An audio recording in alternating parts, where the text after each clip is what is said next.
Fala, galerinha! Beleza? Eu sou Marcelo Bolinha e estou resolvendo a prova de Física do vestibular 2013 para o segundo semestre da Universidade Estadual do Ceará. Eu vou fazer agora a questão número 6 da prova da segunda fase. A questão diz assim: um bloco de massa desprezível em forma de um triângulo retângulo, repousa sobre uma superfície horizontal sem atrito. Sobre esse bloco, do vértice oposto à hipotenusa, duas massas pontiformes, M1 e M2, partem do repouso sob a ação da gravidade e sem a presença de forças de atrito, conforme a figura a seguir. Para que o bloco triangular não se mova durante a descida das massas M1 e M2, a razão entre M1 e M2 deve ser igual a... Então, o problema falou que é para a gente desprezar as forças de atrito. Os corpos partem do repouso e o plano inclinado ele tem que permanecer em repouso durante a descida das massas. Beleza? Então é um problema bem desafiador, bem trabalhoso. Ele falou o seguinte, que esse bloco ele é um triângulo retângulo. Então a gente sabe que esse cara aqui é perpendicular.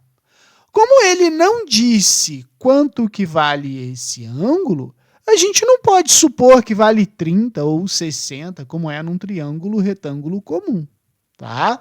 Então, a gente tem que ter esse primeiro cuidado. Aí você pensa o seguinte, se esse cara aqui vale θ, esse aqui vale 90, esse ângulo aqui só pode valer θ menos 90. Beleza?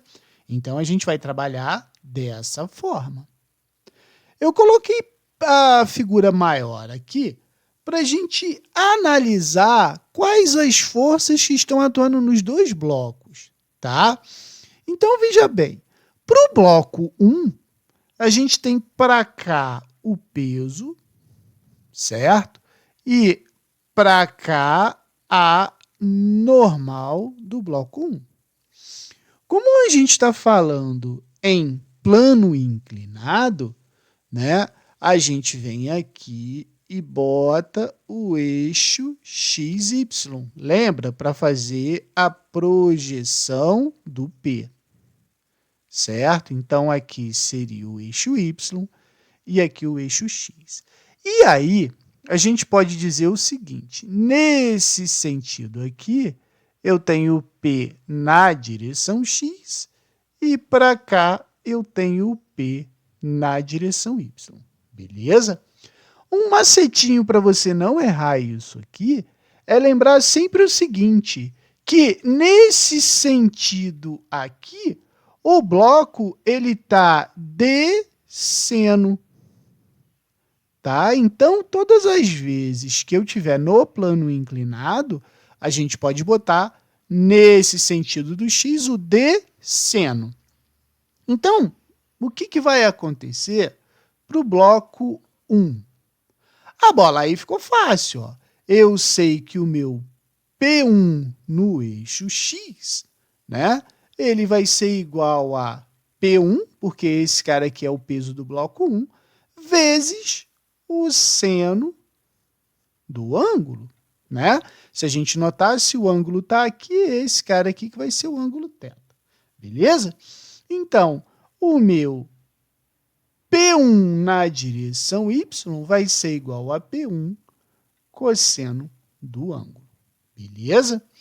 A mesma coisa a gente pode fazer para o bloco 2. Deixa eu botar o desenho aqui para a gente não fazer essa figura ficar muito carregada. Olha só, para o bloco 2, né, a gente vai ter a mesma situação, porém, a gente vai ter o seguinte, olha só. Como eu estou desse lado aqui, o ângulo que eu vou usar aqui vai ser θ menos 90. Então, vamos lá, ó. Para cá, eu tenho o peso do bloco 2. Para cá, a normal do bloco 2. Certo? Aí, eu posso fazer o seguinte, ó. Como é muito parecido com aquele ali, né? A gente sabe que para cá vai ser o meu P2 na direção x e para cá vai ser o meu P2 na direção y. Beleza? Mais uma vez, a gente pode escrever o quê? Nesse sentido aqui, o bloco vai estar descendo.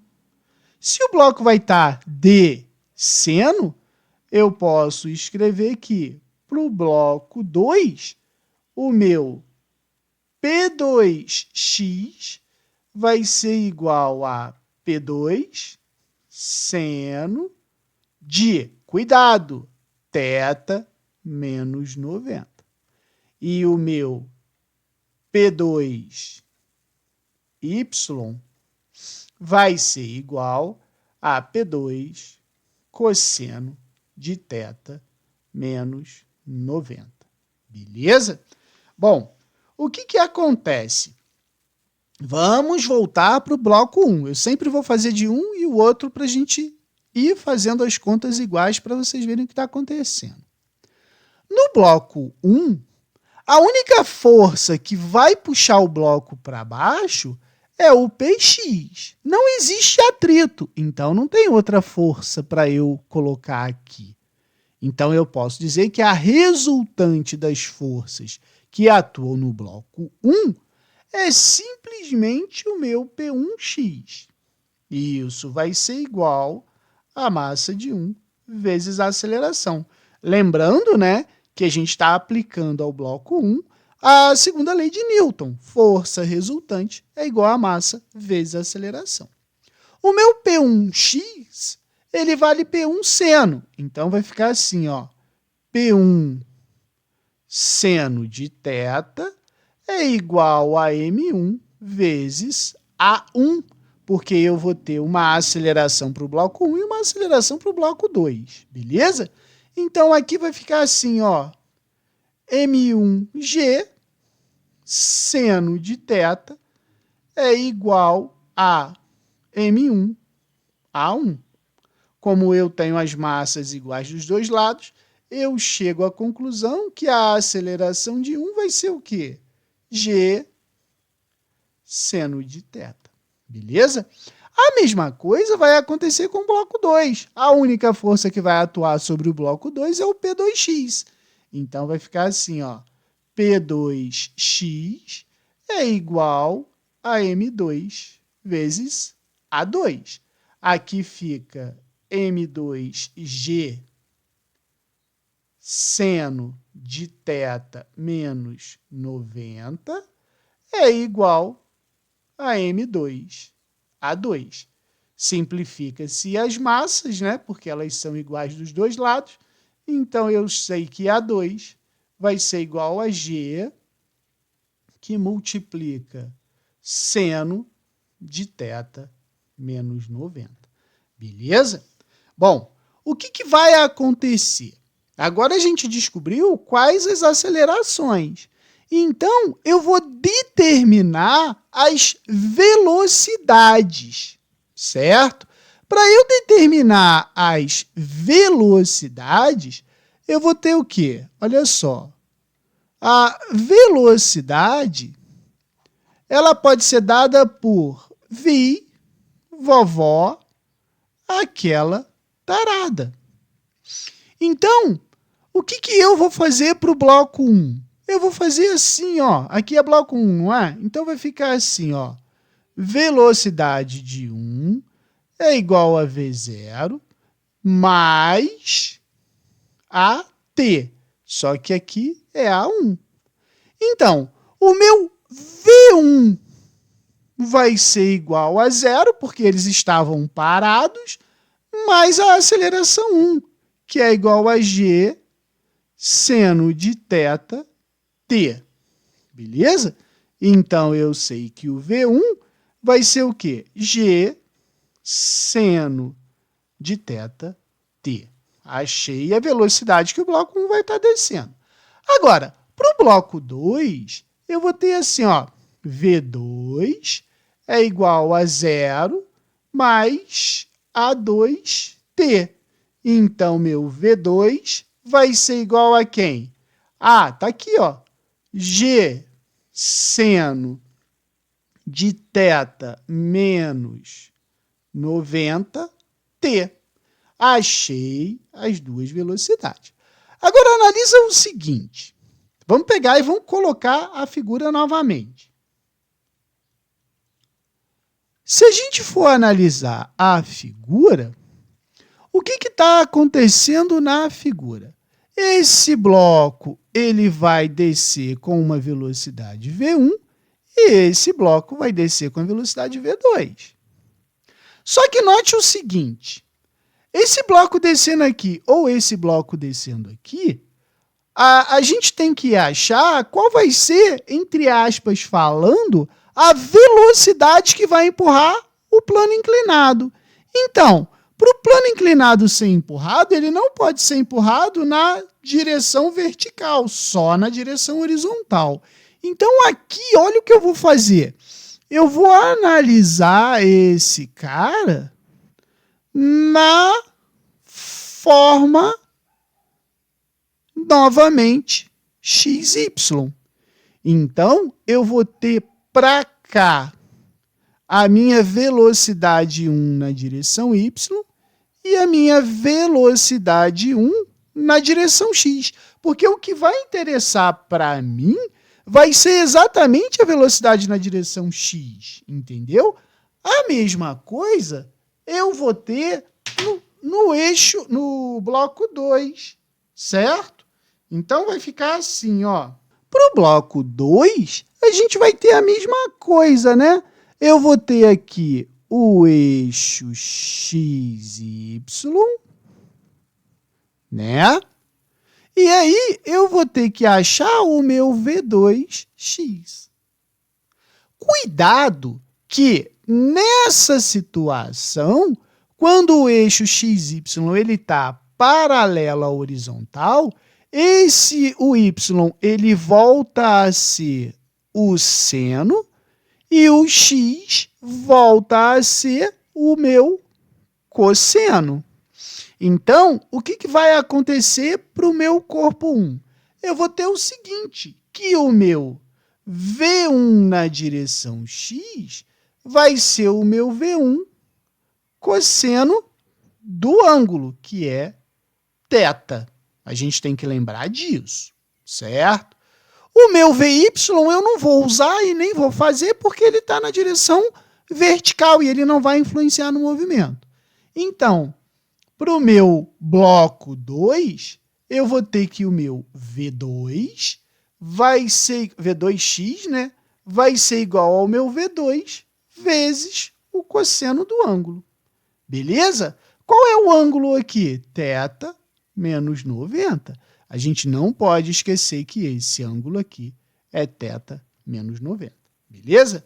Agora, veja bem, o meu V1 não vale G seno de θ? Então, eu vou substituir aqui, ó. Então, o meu V1x vai ser igual a G seno de θ vezes cosseno de θt. Beleza? Agora, o meu V2x, ele vai ficar o quê? G seno de θ menos 90 vezes cosseno de θ menos 90t. Beleza? Achei as velocidades que vão empurrar o bloco. Agora, eu posso pensar na quantidade de movimento. Pela quantidade de movimento, a quantidade de movimento de antes, ela tem que ser igual à quantidade de movimento depois, pois o sistema é conservativo, né? A gente mandou desprezar o atrito, desprezar as outras forças. Antes, a gente pode pensar assim, o sistema está parado. Se o sistema está parado, a quantidade de movimento é zero, né? Então, vamos botar aqui, é zero porque está parado. Agora, no depois, a gente pode pensar assim, né? O eixo X, né, para a direita é positivo, então para a esquerda é negativo. Então, eu vou dizer que a velocidade do M1 é negativa e a velocidade do M2 é positiva. Então, eu vou escrever assim, ó, M1 menos V1 na direção X, porque a gente está analisando a velocidade na direção X, mais M2, V2, X, certo? E resumindo, eu posso dizer o quê? Que o meu M1, V1x é igual ao meu M2, V2x, certo? Aí, a gente vai ter isso aqui, ó. O V1x é tudo isso e o V2x é aquele cara lá. Então, vai ficar assim, ó. Vou botar até um pouquinho mais para cá. M1 que multiplica G seno θ cosseno θ t é igual a M2 G seno de θ menos 90 vezes cosseno de θ menos 90 t. Beleza? Nessa situação aqui, olha só o que eu posso simplificar. Eu posso simplificar o G e o T dos dois lados. Aí que vem o X da questão. O pulo do gato vai ser exatamente isso. Veja bem, a gente não sabe que, por exemplo, o seno de 30 é igual ao cosseno de 60 e o cosseno de 60 não é igual ao seno de 30? Lembra desse raciocínio? Então, o seno desse ângulo é igual ao cosseno daquele ângulo. E o cosseno desse ângulo é igual ao seno do outro ângulo. Então, olha o que eu vou fazer aqui. Ó. Vou fazer até com a mesma cor. Eu posso simplificar o seno de θ com o cosseno de θ menos 90 e o cosseno de θ com seno de θ menos 90. E aí, o que restou para mim? Que o meu M1 é igual ao meu M2. Ou seja, a massa 1 sobre a massa 2 vai ser igual a 1. E a gente chega à conclusão de que a questão não tem gabarito. Entendeu? E aí eu falo para vocês, a questão foi anulada. Mas é uma questão muito legal de se resolver. Beleza?